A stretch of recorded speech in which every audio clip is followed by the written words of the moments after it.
kebutuhan yang sekunder, yang enggak penting. Bukan memenuhi semua yang kita inginkan. Jadi misalnya begini ya, kalau kita lapar, itu keinginan kita itu makan enak apa asal makan? Tentu jawabannya asal makan yang sehat. Tapi kalau nuruti nafsu kita, makannya yang enak, teman makan ya enak. Terus di warung yang favorit. Ini kan satu kebodohan. Kenapa untuk makan saja butuh definisi sekian banyak? Yang kita harus kecewa, warung favoritnya bisa sudah tutup. Atau kita ke sana harus macet. Ribet. Yang benar-benar arif dan bijaksana itu adalah al-istighna anisya. Sesuatu yang tidak mendesak itu jangan jadikan kebutuhan. Sehingga kalau kita puasa misalnya, semua makanan itu enak karena kita sangat lapar. Sehingga Abdul Qasim Al-Junaidi ketika ditanya, ma'idamu to'am, lauk makanan itu apa? Jawabannya lucu, alju, lapar. Sudah mulai hilang. Kita bilang makan enak itu ya sate, ya gulai, ya pizza yang kita senang. Akhirnya apa? Untuk nikmati nikmatnya Allah itu kita jadi ribet. Apalagi yang orang-orang fasik harus ditemani perempuan yang tidak halal misalnya, atau harus ada ajudan, ribet. Nah pertanyaannya, orang yang ribet sama yang gak ribet itu pinter mana? Pinter yang gak ribet. Nah ini kearifan-kearifan yang mulai hilang. Lalu siapa yang bisa mewarisi itu? Ya ulama.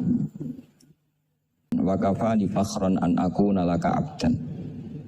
Ya Allah, saya ini sudah begitu mulia, begitu terhormat dan sangat-sangat terhormat.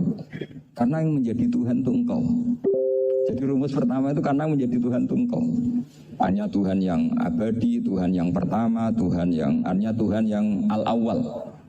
Coba ya Allah, kalau saya ini punya Tuhan Fir'aun, punya Tuhan mati jadi tontonan lagi, itu kerennya di mana coba? Andaikan kita punya Tuhan Fir'aun, atau punya Tuhan yang asal-usulnya manusia, apapun hebatnya manusia itu, kita punya Tuhan manusia itu. Tuhan yang lapar, yang kalau nggak makan mungkin pingsan, mungkin bisa kena konflik. Nanti Tuhannya diisolasi. Kayak apa? Makanya ketika Tuhan Allah menyindir ketuhanan selain Allah itu, Allah hanya menyindir dengan kalimat sederhana. Kana yakulani to'am, yang kamu tuhankan itu masih makan. Hanya kalau nggak makan ya lemes.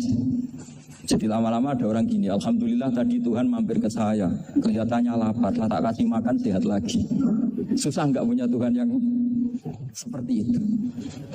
Beda dengan Tuhan kita. Tuhan yang nggak butuh makan, nggak butuh minum, Al-Qayyum, zat yang berdiri sendiri tanpa butuh yang lain. Al-Awwal, sebelum ada langit bumi sudah ada Tuhan kita yaitu Allah. Bandingkan dengan Tuhan-Tuhan yang dipertuhan yang lain, yang adanya setelah bumi, misalnya Fir'aun dan sebagainya.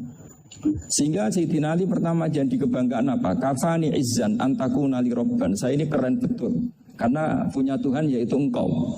Tuhan yang lahul asma'ul husna, Tuhan yang semuanya punya kebaikan, punya keabadian, punya keagungan. Terus wa kafani fakhron an akuna laka abdan, dan saya bangga sekali karena saya menjadi hambamu. Kalau saya jadi hambanya Pak Rektor ribet kan, sudah tak hormati ternyata nanti tidak rektor, ya kan ribet kan, soalnya ribet, jadi budaknya manusia itu ribet. Makanya ada seorang wali datang ke temannya yang jadi presiden atau jadi raja. Datang ke situ karena tidak punya uang, mau minta uang karena temannya raja. Setelah sampai sana ternyata temannya ini karena orang soleh pas berdoa, ya Allah saya minta ini, minta ini, minta ini. Terus si wali tadi pulang. Tanya, kenapa kamu pulang? Ternyata dia sama, masih minta-minta kayak saya. Jadi sederhana. Sama-sama minta kamu, minta zat yang kamu mintain katanya. Jadi dulu itu orang itu sebegitu dekat dengan Allah. Sehingga si raja ini terus ketemu wali tadi tanya, kenapa kamu menyepelekan saya padahal sekarang saya raja? Terus ditanya sama wali tadi, karena temannya, kalau kamu di padang pasir tidak bisa minum dan harus minum 1 gelas dengan ongkos, kamu harus mengasihkan semua kerajaan kamu demi minuman itu. Pilih mana, minuman apa tetap jadi raja? Ya saya milih bisa minum. Saya tidak raja tetap hidup, tapi kalau nggak minum mati. Bagaimana Anda bangga dengan satu kerajaan sing la yusawi kak samain, yang tidak sama dengan segelas air? Jadi artinya terus mereka melihat jadi raja itu ya biasa, jadi presiden biasa, jadi rektor biasa. Karena mereka biasa berlogika hakikatul izzah itu ya at-taqarrub ila Allah, yang benar-benar terhormat itu ya dekat dengan Allah. Begitu seterusnya mereka bikin paradok-paradok yang aneh, tapi itu menjadi pelajaran. Bapak saya Ki Nur Salim itu senang baca anekdot Nasiruddin Koja. Itu kalau bikin orang-orang aneh, itu dia datang ke satu pesta pakai baju lusuh, pakai sarung lusuh atau celana lusuh, sama Sohibul Bed yang punya acara dibiarin. Nah, dibiarin dia pulang pakai jas, pakai dasi, pokoknya keren. Dihormatin, pakai alpat, pokoknya dihormatin. Silakan. Pas dia disuruh minum, minumannya itu disokkan saja ke sakunya. Jas, kamu harus minum yang banyak, karena kamu yang dihormati, bukan saya. Terus makanan semuanya diletakkan di saku, ada yang apa, ayo kamu makan yang banyak. Alpatnya juga gitu, dikasih sate apa, ayo kamu makan yang banyak. Mereka tidak melihat saya, melihat kamu. Akhirnya orang satu pesta itu istighfar semua, berarti kita ini salah. Terus dia pidato, kenapa kamu uang gitu? Tadi saya datang, orangnya sama. Gara-gara beda pakaian, penghormatannya beda. Berarti yang berhadapan makanan ini jas saya, bukan saya. Betapa naifnya kita sebagai orang. Ternyata kita masih hormat sesuatu yang seperti itu, yang atribut lah. Jadi orang-orang sufi itu orang yang bisa menertawakan dunia. Akhirnya ya pertama dia dianggap orang gila, masa jas dikasih makan, dikasih minum. Tapi secara fikih dia benar, haram dia makan. Karena pas dia datang dibiarin, setelah pakai jas dikasih makan. Berarti hakikat yang dapat rezeki siapa? Jasnya apa orangnya? Jasnya apa orangnya? Jasnya. Jadi itu orang-orang sufi, kearifan orang-orang dulu itu bisa ngelola hal-hal yang keseharian menjadi luar biasa. Ada seorang wali melihat istrinya makan satu piring, anaknya makan satu piring. Ditanya, kalian kenyang? Wah, kenyang sekali. Melihat anaknya minum kopi satu cingkir, senang. Kalian senang sekali. Wah, kalau senang dengan hal-hal yang murah bisa, ngapain harus senang dengan hal-hal yang mewah? Bodoh sekali saya. Sehingga terus mereka bisa qanaah itu ya hidup itu simpel, sederhana. Jadi tentu saya tidak akan ngomong yang muluk-muluk, selain itu tidak bidang saya juga apa ya. Kita ini butuh obat di kondisi Covid seperti ini, butuh kesederhanaan, butuh apa ya, istighna tadi. Kita harus istighna billah an ghairillah. Jadi sudah cukup bahwa Allah ini segalanya. Sehingga tadi saya dengarin himnenya Unisula, yang paling saya kagum adalah dimulai dengan kalimat-kalimat thayyibah. Di antara tugas suci Nabi Ibrahim dan semua Nabi adalah wa ja'alaha kalimatam baqiyatan fi aqibih. Nabi Ibrahim itu Nabi yang diberi gelar Allah. Dia adalah Nabi yang menjadikan kalimat tauhid itu kalimat yang abadi. Fi akibih, di anak turunnya, di semua generasinya, baik anak turun karena gen maupun karena pembinaan, karena pendidikan. Ini penting sekali saya utarakan karena apa? Satu kehidupan itu sebenarnya digerakkan oleh kata-kata, oleh mutu kalau orang bahasa modern. Sehingga banyak ulama mengatakan al-ibarat qutun li'ailatil mustami'in, bahwa redaksi atau moto atau pegangan hidup itu penggerak kehidupan. Sehingga sebetulnya manusia itu digerakkan oleh kalimah-kalimah itu, oleh moto-moto itu, oleh prinsip-prinsip hidup itu. Misalnya orang Palestina itu tiap hari ke pasar, gitu. Mereka ke laut gitu. Ditanya kenapa tidak takut tembak Israel? Jawabannya lucu. Kena tembak ya mati, nggak makan ya mati, nggak kerja ya mati. Ya sudah sama-sama mati ya mendingan aktivitas normal. Tapi saya tidak menyarankan itu untuk melawan konflik. Ini cerita saja. Kamu jangan provokator. Karena ini wilayah sensitif. Jadi banyak orang yang poligami. Kalau ditanya alasannya gitu. Istri satu ya cerewet, dua ya cerewet, mendingan 4. Ya banyak yang gitu. Tapi ada yang kebalikan. Istri satu cerewet saja hampir jantungan. Apalagi 4, tinggal matinya kan gitu. Itu semua yang menggerakkan itu kalimat. Kalimat itu satu pegang. Banyak orang loh yang nggak ingin jadi rektor tuh banyak loh Pak Bejo. Jangan kira semua dosen ingin jadi rektor. Melihat rektor sibuk rapat mempertahankan reputasi Unisula, terus sering pegang kepala. Ngapain repot-repot? Jadi tukang sapu aja dapat gaji, ngopi, rokokan, selesai. Bodoh amat. Jadi rektor, mikir orang banyak. Banyak loh orang yang ingin jadi presiden tuh banyak. Karena ngopi nyaman, gak ada yang ganggu. Mau tidur sampai jam 9 siang juga gak ada yang ganggu. Sehingga mereka melihat pegawai negeri itu gak keren, orang kok diatur jam, disiplin. Itu memang cara Allah membagi rahmat. Mau kamu apakan coba? Cara syukurnya dia seperti itu.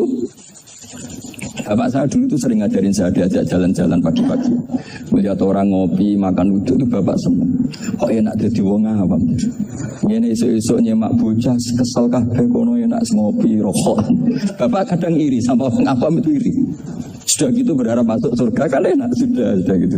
Tahu-tahu mati, tidak tahu ke surga apa ke neraka ya tidak tahu. Jadi, nah orang dulu itu orang yang bisa mensederhanakan dunia.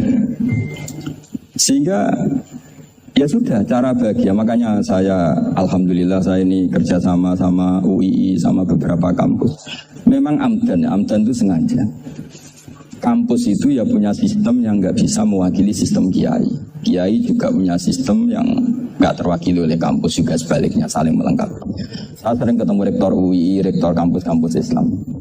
Mereka cerita, Gus pendidikan pondok harusnya dimodernkan gini-gini. Saya bilang, kalau pondok modern kayak kampus itu nanti saya ketemu Allah tidak bisa jawab. Kenapa Gus? Saya beri contoh gini.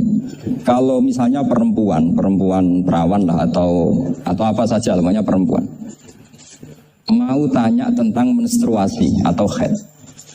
Kalau semuanya sistem kampus, dia harus kuliah dulu. Registrasi dulu, kuliah dulu, bayar dulu. Dan dapat jawabannya nunggu mata kuliah pas itu. Bandingkan kalau sistem pondok, saya tuh sering ke pasar sama anak saya dicegat sama ibu-ibu. Gus, anak saya ngalami gini-gini, keluar darah terus menerus, gak 6 hari tapi 1 bulan penuh. Itu hukumnya apa Gus? Nanti saya mau sowan ke jenengan. Nggak usah sowan, di sini aja. Ya sudah, sebelum mengeluarkan darah yang rutin seperti itu biasanya haidnya berapa hari? 6 hari ya sudah ikut yang 6 hari, yang lainnya istikhadah. Ngaten tok Gus, ya udah. Ya. Begitu terus di masalah udhiyah. Ya coba kalau semuanya pakai sistem kampus, daftar dulu, bayar dulu. Jadi ini nggak ada jawabannya, nunggu mata kuliah itu baru dapat jawaban. Itu biasa nggak sholat bertahun-tahun karena belum ada jawaban tentang itu. Ya itu kalau misalnya orang mati, tahunya cara memulasara jenazah itu nunggu kuliah dulu, pas mata pelajaran itu dulu, baru menangani orang mati. Berarti orang mati itu tergeledak semua. Tapi kalau kiai kan enggak, kesini orang mati terbakar, kalau dimandiin malah badannya copot-copot itu gimana hukumnya? Ini ada orang mati Gus Kendat, ini disolati apa enggak? Ada orang mati oplosan ya kan? Itu disolati enggak? So sering ditanya gitu. Gak usah registrasi Pak Rektor, gak usah registrasi, gak usah daftar, gak usah seminar. Makanya kalau orang kampus wani kiai itu yuk kualat tenan gitu, karena ini yang on time ya. Tapi pondok seperti saya ya ikrarnya pentingnya kampus karena melatih efisiensi waktu, disiplin, tata kelola manajemen sehingga kita hormat. Tapi tadi kita harus saling melengkapi sehingga saya tunjukkan ke publik bahwa saya hormat sekali sama polisi, sama tentara. Coba kita bisa apa ngadepi bandar narkoba kalau enggak polisi? Bisa apa coba menjaga NKRI kalau enggak tentara? Itu juga, ya sudahlah kita memang fa'inayadawahi ma'al jamaah, kita berkah itu kalau bersama-sama, enggak bisa kita sendiri. Nah lalu orang kayak saya itu ya beberapa kali sebetulnya saya itu ditawanin jadi dokter honoris causa apa-apa. Kekhawatiran saya satu Pak Bejo, takut pas gak punya uang. Itu dokter gak di duit kan gak pantas gitu. Jadi repot gitu. Daripada beban lah sudah lah, gak usah dokter. Jadi kalau gak punya uang ya pantas, terus kalau ngebis ya pantas. Suatu saat kalau mati gak ada yang hadir ya pantas, enggak dokter gitu.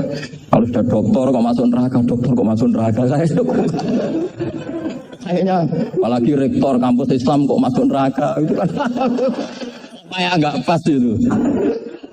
Misalnya rektor Unisula ditanya mungkar nakir nggak bisa kan kayak gimana itu. Makanya harus sering ngaji saya supaya agak malu di depan mungkar nakir. Masa rektor ditanya mungkar nakir nggak bisa. Harus berani bentak ini saya rektor loh Pak mungkar nakir masa Kalau wali-wali dulu berani. Masyhur di cerita wali-wali ditanya, "Marabbuka manabuka?" Saya ini guru tauhid. Kok kamu tanya marabbuka manabuka yang ngelotok? Kamu tidak pernah ngaji, enak aja tanya. Jadi wali-wali itu ya rileks ngadepi mengatakan. Saya akan rileks wali di Bang Parik baru saya yakin itu. Karena wali itu lebih dekat Allah. Sehingga orang dulu itu saya ulang lagi ya, ada satu kearifan namanya hidup itu apa? Hidup itu adalah cari sebanyak mungkin supaya hidup itu tidak tergantung pada banyak hal. Jika misalnya cara berpikir orang-orang modern itu sebenarnya banyak orang-orang ilmuwan yang nggak ngagumi Amerika, bukan karena angkuh enggak. Untuk mempertahankan kebesaran negara sebesar itu, kebutuhan listriknya besar, kebutuhan tentaranya besar, kebutuhan apa? Sementara negara kayak Venezuela atau Swiss kebutuhannya ada banyak. Pertanyaannya, yang tergantung dengan banyak hal sama yang tidak tergantung banyak hal itu pinter mana? Kalau dibalik pertanyaannya gitu, negara-negara maju itu tidak keren kalau dibalik pertanyaannya. Orang yang untuk mempertahankan eksistensinya banyak, butuh banyak hal dengan yang tidak butuh banyak hal itu pinter mana? Orang yang bahagianya nunggu jadi dokter, nunggu jadi kiai besar, kiai viral, dengan orang yang bahagia cukup dengan ngopi, itu pinter mana? Tapi kalau dibalik pertanyaannya, orang yang tahunya nikmat hanya kopi dengan nikmat yang banyak, pinter mana? Makanya Mbak Mun itu kalau guyon itu lucu. Aku ikut saake, ambil wong desa sing mlebu swarga. Saya dulu sekali mlebu swarga kok disakeni. Akhirnya beliau memberi penjelasan. Wong desa iku roe pakanan enak, iku mau kopi mbek uduk. Lah swarga iku mau nuruti sing dikarepno.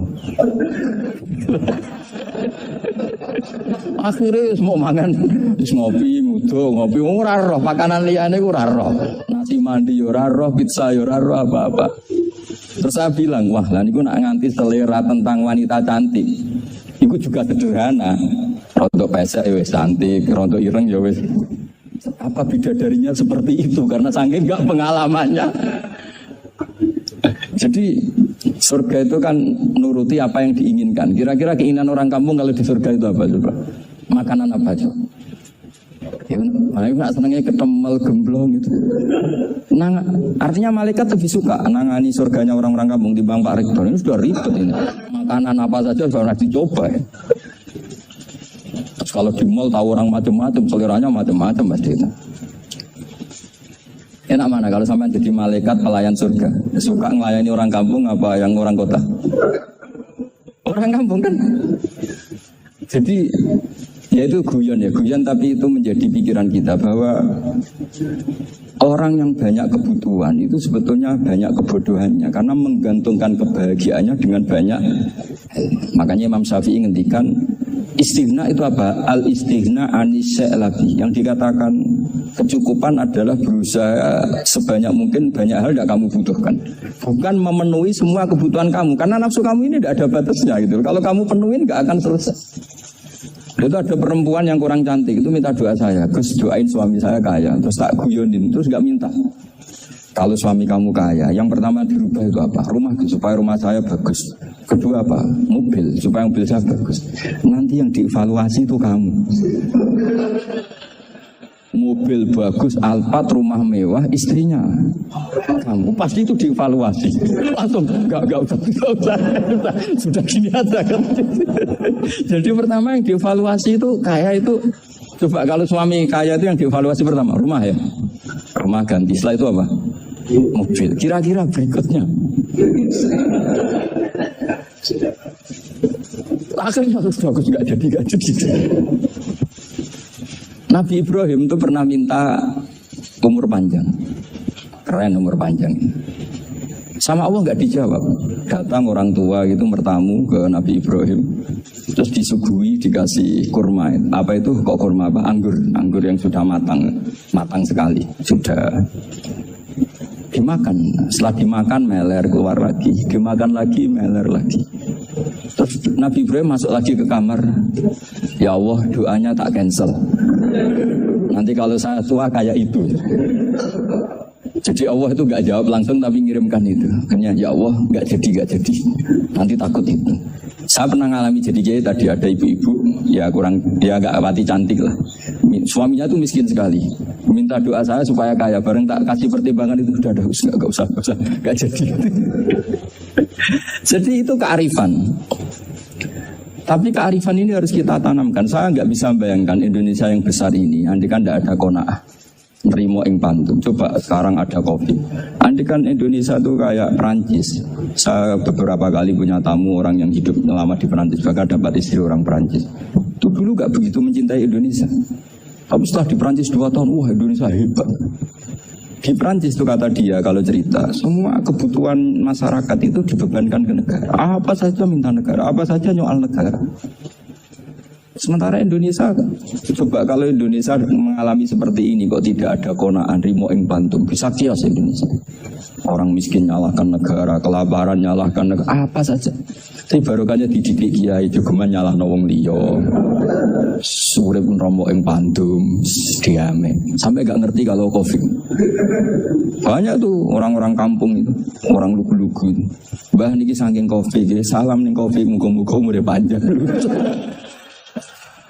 Dikira Covid itu nama orang yang ahli sosial itu. Mbah niki dana saking Covid. Matur nuwun sampai no salamku muga-muga umur panjang. Bingung kan yang nganterin ini. Ini gimana yang mau menjelaskan? Memang nggak paham. Ribet kan? Tapi saya pastikan bahwa dengan keadaan seperti ini kita bahagia, kita stabil, itu jelas barokahnya kalimat tadi, moto tadi atau pegangan hidup tadi. Makanya disebut al-ibarat qutun li'ailatil mustami'in, bahwa redaksi atau kata-kata atau pegangan atau filosofi hidup, apalah namanya itu adalah penyemangat. Penyemangat. Karena kata-kata ini memang luar biasa. Ketika sahabat perang demi kebenaran, zaman itu ya pasti benar karena yang dibela Nabi. Dulu itu kan enak zaman Nabi, yang dibela mesti benarnya, musuhnya mesti salahnya. Jika dulu itu memang harus tegas. Kalau sekarang mau tegas gimana? Yang kamu bela tidak mesti benar, musuhnya tidak mesti salah. Ribet kan kalau misalnya saya tukaran sama Pak Rektor, kamu mau bela mana kan bingung. Saya tidak mesti benar, saya ada Nabi. Pak Rektor apalagi tidak mesti benar lagi kan? Ribet kan? Jadi kalau kita mau perang sekarang itu mau pede gimana? Enggak. Makanya banyak ulama sekarang tuh mau tegas tuh gak berani karena ya banyak hal yang abu-abu lah wilayahnya, misalnya pilihan presiden atau pilihan bupati, pilihan menteri. Kamu mati-matian bela itu, yang kamu bela ada mesti benar, musuh kamu tidak mesti salah. Misalnya pilihan bupati, wah ini kabupaten ini baik kalau bupatinya ini, yang satu bilang ini, terus tim suksesnya kamu tanya, kamu yakin? Ya enggak juga. Nah kenapa semangat? Kan sabotohnya paling alasannya ya itu aja, bukan yang lain. Beda dengan zaman Nabi, Nabinya mesti benar, Abu Jahalnya mesti salah. Kan enak aturan mainnya. Tidak sih. Singkat cerita dalam perang itu banyak sahabat yang ngalami luka, ngalami apa gitu. Kemudian curhat lah ke Nabi, ya Nabi gara-gara derekkan jenengan, ngikuti jenengan saya harus ngalami seperti ini. Ngiranya orang itu diapresiasi sama Allah keluarnya. Ternyata sama Allah gak diapresiasi. Malah diturunkan ayat intakunu ta'lamuna fa innahum ya'lamuna kama ta'lamun wa tarjuna minallah malah yarjun. Kalau kamu sakit karena perang, orang-orang kafir itu ya sakit, itu saja berani padahal demi kekafiran. Wa tarjuna minallah malah yarjun, padahal kamu punya nilai lebih, itu berharap kepada Allah yang mereka tidak punya. Saya jadi kiai itu ya kadang mangkel. Karena yang benci ya benci, yang seneng itu ngel-ngel loh kayak Pak Bejo. Jadi semuanya ribet. Nah iya, yang benci ya ganggu, yang seneng ya ganggu, tambah nemen. Ribet. Tapi kalau sudah ingat bandar narkoba, mereka berhadapan dengan polisi, kadang ditembak karena kesalahannya terlalu fatal. Antar persaingan mereka juga bisa tembak-tembakan karena merebut pasar narkoba. Itu saja mereka berani. Kok kita yang jadi kiai kadang dicium tangannya, dihormati gak berani, hanya takut apa ya, musibah-musibah kecil lah, atau problem-problem kecil. Nah iya, kalau kita bandingannya gitu. Kalau kamu mau tahajud kedinginan, itu masih nanti di sisa bawah itu gitu. maling ayam itu keluar malam-malam hanya dapat ayam, itu nggak takut dingin, ya nggak takut digebuki masa. Kamu mau tahajud saja takut dingin. Makanya nanti hisabnya orang soleh itu nanti dijajarkan orang dolim, terus diperbandingkan. Wah itu habis kamu kalau itu. Jadi misalnya Unisola mau rapat, tapi ini malam, kalau malam dingin nanti sama masuk angin. Wah anak-anak pang di perapatan aja berani kamu. Kalau sudah perbandingannya gitu tuh ribet kita nanti. Makanya itu kalimat itu moto atau filosofi hidup. Sehingga diulang lagi nasihat itu. Iyam saskum korhun faqadu masal qoma korhum mislu. Kalau kamu kena luka, orang-orang yang enggak benar juga akan kena luka. Itu aja berani demi ketidakbenaran. Masa kamu demi kebenaran enggak berani? Akhirnya orang itu kalimat, itu heroik. Makanya kita ini penting ya, makanya tadi himne Unisola dimulai kalimat thayyibah. Karena kalimat ini yang menjaga kita kalimat ini. Misalnya tentang Tuhan. Kenapa orang Islam imannya kokoh seperti ini, termasuk yang sudah hidup di Amerika, di Australia, di mana-mana. Itu ya barokahnya ajaran atau barokahnya kalimah. Saya sebut kalimah saya pakai bahasa santri. Karena la ilaha illallah itu dalam tradisi santri disebut kalimatu haqqin aliyah nahya wa aliyah namut wa aliyah nub'ats. Ada yang riwayat wa biya nub'ats insyaallah ta'ala minal aminin. Kenapa mereka di mana-mana meskipun sekolah di Amerika, di Australia, bahkan di Uni Soviet tetap mukmin? Itu barokahnya ajaran yang benar. Allah itu siapa? Tuhan. Tuhan itu sifat dasarnya apa? Awal. Dia harus wujud awal sebelum makhluk yang lain. Sehingga ketika ada negara yang maju, yang tertib, manajemennya tertib, masyarakatnya makmur, tapi punya Tuhan yang tidak seperti itu, tidak awal, itu sudah gak nyaman. Karena enggaklah keren Tuhan saya, karena Tuhan saya itu al-awwal, zat yang Tuhan saya keren lah, zat yang enggak mati. Tuhan yang enggak mati, yang enggak pernah mengalami kematian.